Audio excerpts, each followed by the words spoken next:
The European Union calling for peace in the Taiwan Strait. The bloc says talk is needed to tamp down tensions that have been sparked by Ms Pelosi's actions. It says communication channels with China should be kept open and avoid miscalculation. Lithuania, however, has hailed the US House Speaker's trip to Taiwan, saying that she has opened the door to the island much wider.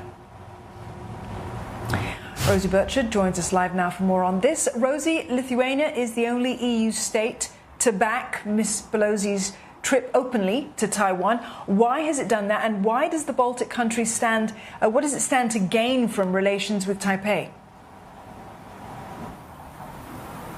Indeed, Lithuanian Foreign Minister Gabrielius Landsbergis says that now Speaker Pelosi, he says, has opened the door to Taiwan much wider.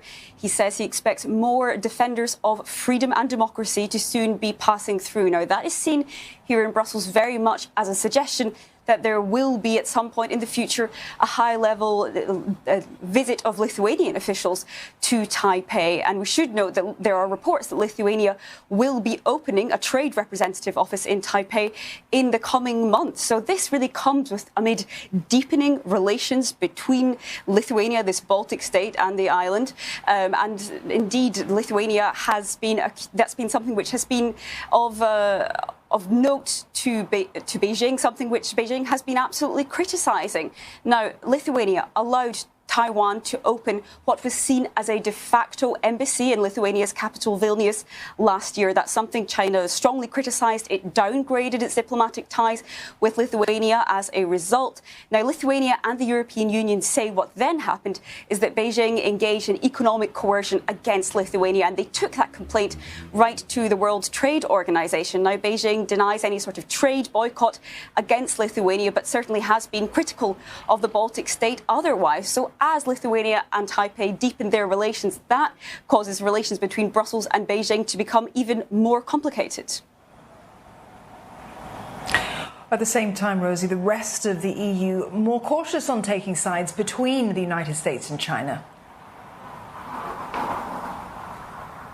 Absolutely. I spoke to one European Union official this morning here in Brussels, and they said they had no specific comment on Speaker Pelosi's visit to Taiwan. They said the EU has an interest in preserving peace and the status quo in the Taiwan Strait.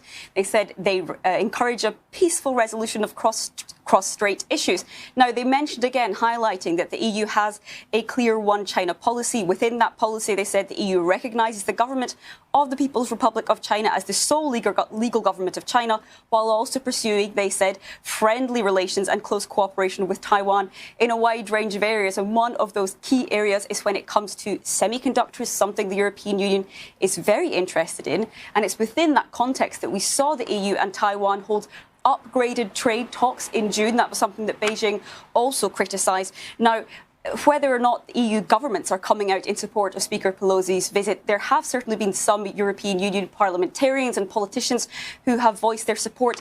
And it was only a couple of weeks ago that the Vice President of the European Parliament, Nicola Beer, was herself on a visit to Taipei.